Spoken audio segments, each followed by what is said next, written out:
The other kick in the teeth here is that this is the largest employer in Washington County. So this isn't 600 jobs in Westchester County. This is 600 jobs in small, rural, upstate Washington County. This is going to hurt Washington County. More reaction tonight about the planned closing of Great Meadow Correctional Facility in Washington County and what will happen to the families whose jobs will be moved away. Tonight, the economic and the human impact of shutting down the biggest employer in the county. Great Meadow has stood here for more than a century, both as housing for some of the state's worst criminals and as a rock-solid employer for generations. But it seems all that changed on the morning of July 18th. My husband called me from work, and I could already tell something was wrong in his voice.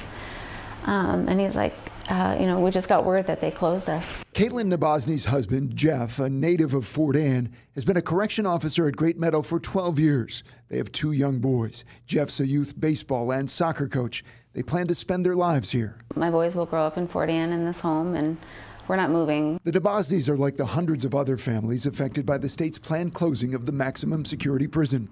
Not just COs, sergeants, and civilian staff. They're coaches, town board members, and volunteers. Most of all, they're fathers and mothers.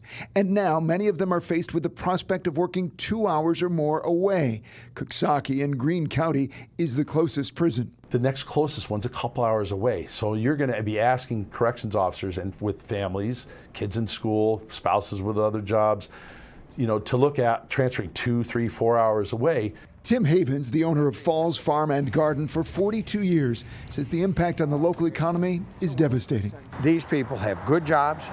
They are homeowners. They buy lawnmowers. They buy compact tractors. They buy wood splitters and chainsaws, snow blowers, everything we sell. So when you take these good, well-paying jobs away, we're in a bad situation. Senator Steck started a petition urging the state to keep Great Meadow open. The state says there aren't enough COs to go around, and closing the prison will allow them to fill positions in other prisons around the state. State Senator Dan Steck says the state has it all wrong. He says the closing of Great Meadow is going to worsen the staffing problem, not help it.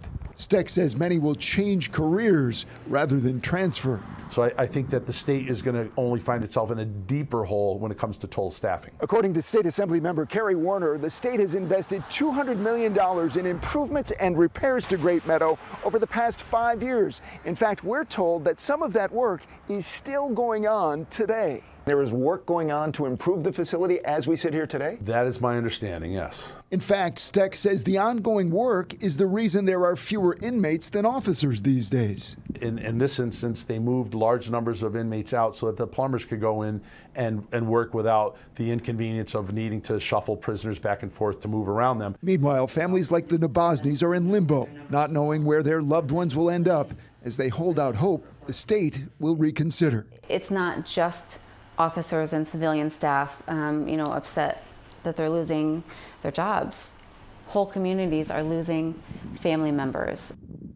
And there's a big rally planned Sunday to support the Great Meadow employees and get the attention of the State Department of Corrections and the governor. It's at the Fort Anne Super Stop, which is on Route 149 in Fort Anne. Also, as part of our continuing coverage on this issue, I'm planning to talk next week to the State Corrections Commissioner.